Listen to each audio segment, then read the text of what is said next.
See it, say it, Kerblam it. Yes, this is my review of the 7th episode of Series 11, Kerblam. This review will contain spoilers, so go check it out on BBC iPlayer now, and whatever streaming service it is available on in the US. So yes, this review will feature spoilers for the 7th episode of Series 11, Kerblam.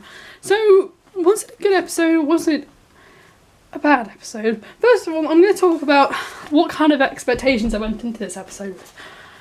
I wasn't quite sure what to think of this episode. It looked very interesting, but I didn't think it would be.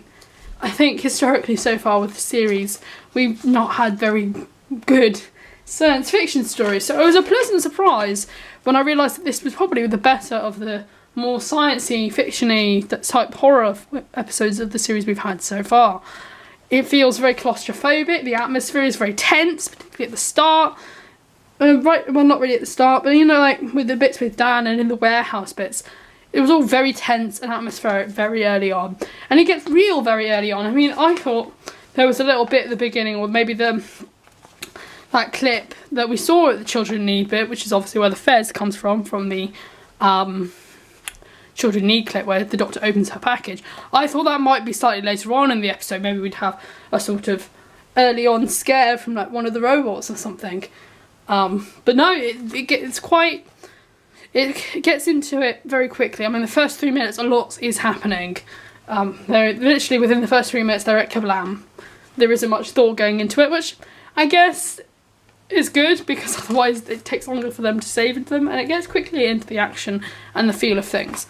In terms of tone, it reminded me very much of a Series 4 story. I could very much see this episode working very well with Catherine Tate and David Tennant. Reminds me of that kind of era, you know, like Planet of the Ood, and other Series 4 episodes. It's what kind of episode that you just, that's good. That's like Unicorn and the Wasp, which gets a reference in this episode. I've seen this a lot of people comparing it to Unicorn and the Wasp, and I can see that comparison, very much so. It's one of those good episodes that you watch it just to enjoy it. You don't think, oh, it's just a fun bit of telly. And that's what this episode basically is. It is just a fun, nice little bit of telly that you put on. I really don't want to say Sunday afternoon. Sunday really is just not working for me for Doctor Who. Doctor Who just doesn't feel like a Sunday show. I mean, to me, Sunday shows I relate with like documentaries, like educational stuff. And like serious dramas, like I think Sherlock went out on a Sunday, and dramas like Little Drummer Girl example, which just so happened to go on after this, and The Cry, like serious proper adult dramas. I never really thought Sunday would be the kind of day for a children's family drama, because obviously like children are going to have to go to bed early and not watch it, which makes sense because they have been bringing the time slot earlier and earlier back throughout the series. It's just, if they'd done what they did with Series 9, which was put on at 8:30, if I remember rightly, 8:30, the series would have just failed. So I don't know how well the Sunday slot has worked, but it has worked better. It's brought it to the former glory, really. I know the average. I don't know, if Peter Capaldi's era had been moved on to Sunday, would it have made much difference? Is it just the Sunday thing? Because I have felt that generally the consistency of good stories has been pretty much the same as the Capaldi years, in my opinion. I mean, the Capaldi years is basically average, and yes, we've had a couple of good episodes, this one included. They've still had flaws. The only one that, even Rosa has a flaw, which is Crosco, which is a bad villain. In this episode, we are given an actually quite good villain, who's played horrifically by one of the members of the guest cast. It's just so bad. But the robots themselves, they reminded me of the 80s sort of episodes, you know, like The Greatest Show in the Galaxy, what's his name? Robots of Death. That's not an 80s story. This episode did feel a lot, I haven't watched Robots of Death, but I know the basic premise of it. Basically, a human is using robots to hunt down people on this, I think, some kind of space station or something. It's the one with Tom Baker, quite a famous one. I haven't watched it, that's how I know so much about it, really, because it's quite famous. This human was trying to track down and kill other humans. They remind me of the Vokbots. The Kerblam men feel very much like the Vokbots, or like that, the Ticketmaster from the greatest show in the galaxy, or so on like that. It's the same sort of concept that they've used before in Doctor Who. Another, like I mentioned last week, subtle references to classic Who, with it being something new, but also references to the past. I don't know if this is deliberate or not, but it does feel very reminiscent of that. But yeah, also 80s tone, feels like a very much 80s story as well, like infiltrating somewhere like that. Very much reminded me of kinds of stories like that, like, you know, where they pretend to have false identity, which is something they did in Series 4 and Series 2 to the like the Impossible Planet and the Satan Pit, sort of like that kind of, with stories like New Earth, well, not really New Earth, but it's that kind of story. You've used this formula again and again. It's nice to have it with Jodie Whittaker's Doctor though.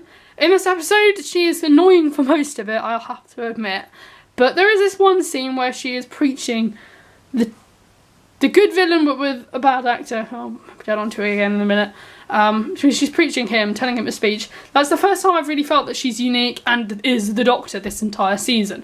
I've had a real big problem getting past the gender war with Jodie Whittaker. For me, I don't know, don't judge me for this, but for me, the Doctor will and always will be a man. It's like the Master for me will always have been a man. To me, I know that I probably get penalised for saying this, but it doesn't feel as much like Doctor Who. Like, I guess it's a soft reboot. It doesn't feel like Doctor Who in the way that other seasons have felt. It's still a solid show, and it's got some highs and it's got some lows, but it doesn't feel to me like Doctor Who that much anymore, except it really helps when they do stories like this where it does feel like Doctor Who. I mean, you have the Base Under Siege episodes like the Saranga Conundrum and so on, and they feel more like Doctor Who, but it's just with a female lead and the companions that the companions don't really, for me, either work really, apart from Graham. Graham is good. Ryan and Yaz, I'm still not too sure on. Yaz in particular. Although for the first time this season, the entire companion dynamic does feel fleshed out properly, and that's because they all get to do something. I wish they did this more often, because having all the companions in one group with the Doctor just doesn't work. It doesn't work. They should not even try it, because it does not work. It just doesn't work at all to have them. There isn't enough time, space or dialogue to have them all in one space. I know it sounds like, well, why would you have more stories? It's because they can have, if they're shorter subplots, it's one of the things that gets me about Crimes of Grindelwald, is they all have shorter subplots, and yes, the movie Crimes of Grindelwald is overcrowded, but it's helped by the fact that there are so many subplots, because it means that each character has something to do in that movie, rather than in many episodes of Doctor Who, when they do not have anything to do for the majority of the episode. They're just standing around, except for Graham or Ryan. Normally it's Yaz who gets sidelined. More recently it has been Graham and Ryan getting sidelined in episodes like the Suranga Conundrum and Demons of the Punjab. In this episode though, they do feel dispersed evenly. That's because they've all got different jobs. If I had to say anyone got sidelined in this episode, it is Jodie Whittaker's Doctor. Although she gets some great moments when she's opening the package from the Kerblam man. That's a great moment for her. The speech is a good moment for her. Hiding in an alcove, that was funny. I loved that. Particularly the reference to a unicorn in the wasp. That was very nice. In this episode, the guest cast is a bit of a mixed bag. There is Dan, who's played by Lee Mack, the only actor I can remember from this episode. Judy, Charlie and Kira. I'm going to talk about the two good characters that I did like, and then the two characters I did not like. It'll probably be rather predictable, but yeah. Lee Mack's Dan, he is amazing, and he had the potential to be the best part of this episode. He was hilarious at the start, his one-liners, his scenes with Yasmin. Yasmin were great. I loved his interaction with Yasmin. I think they would have made quite a good couple. He made me laugh, he made me cry, particularly when he was talking about his daughter. Those scenes about his necklace thing. And the way he gets brought up at the end again is nice. Yasmin wants to return his little thing to his daughter and tell him what he did to save her. And tell him what an amazing guy he is. That brought me to tears. It was lovely. and all, but I really wish he'd been used more in this episode, even if he'd been killed off later on. I really wish he'd been used more, because he just feels wasted as sort of basically a cameo appearance. I mean, I love that bit with the poster though, that was funny. Who else have we got? Just use him more, please. I mean, we all expected the new Perkins, but he's wasted. It was such a shame. Next on is Judy. By default, she is the best part because she was hilarious. Her lines about keep on confusing people with organics because she spends so much time with the robots is hilarious. Also, she gets some great lines, great moments. She's such a great character. Charlie, oh dear God. Here we go on to the annoying ones. Charlie played really what was the villain of this story. He plays the whoever controls the robots in Robots of Death. He controls the robots in this episode. He's trying to get everyone to have fair jobs, which I agree with. It's like Grindelwald. He's got the good motives of Grindelwald, the bad methods, but he's not a compelling villain like Grindelwald is. Which is really, he's just an annoying character, annoying person, boring, and incredibly badly acted by whoever played him. Also, he's a janitor, so what do you expect, really, I guess, but it's just, sorry, I just kicked something. It's just not good. He wasn't a good character at all. Like, he seemed very stupid at the end. I mean, surely he knew that the bubble wrap was about to explode. It really gets me, like, why don't these stupid people just go with the Doctor? I think, like Davros, obviously, he wanted to die. And obviously there was a way out. Well, this guy, he just seemed so stupid. He didn't know what his own plan was going to do. It was ridiculous. He was such a bad character. And Kira, oh my God. But first of all, the love interest between them is so cheesy, so cringy, and so badly acted. It's like I wanted to pull my eyes out. It was so bad. I just hated those scenes. But she too was bland and boring and badly acted. Oh. She had one nice scene with the Doctor though, that was nice. When they're all packing things on the conveyor belt, that was a nice scene. I have to say though, apart from the characters being badly written, the actual story is written very well. It flows quite nicely on Series 4 style. It flows in and out, it's really quite nice. The companion, I've already said that, yeah. Ooh. I've mentioned the nice references. The Kandoka scale. So obviously the planet is called Kandoka, the moon. Then you have the Kandoka scale from Series 4. That was a nice reference. I like that. I don't know how many people actually got that. The Fez was love. I've said that I love that scene. It was nice that went out on Children in Need because I remember the Pudsey with the little fez on was hilarious back in the day. The Venusian Akida. I wonder if that's going to be a recurring theme in the series finale. Maybe the only way to save the world is Venusian Aikido because it gets referenced quite a few times. I love the design of the robots and the way they spoke and walked, and they were terrifying. It's a nice classic Doctor Who robot type thing that I would love to have an army of. I hope that Character Options do that. Because it seems like Character Options is making more of an effort with their toys. So maybe if we can get an army of Kerblam bots, that would be lovely. A little package or something. That would be nice, a little package for that. You know, that would be a nice little thing you could build. Look, there's some Tyrants of the Daleks. You can build like an army of them, like the Vok bots as well. They've done that in the past.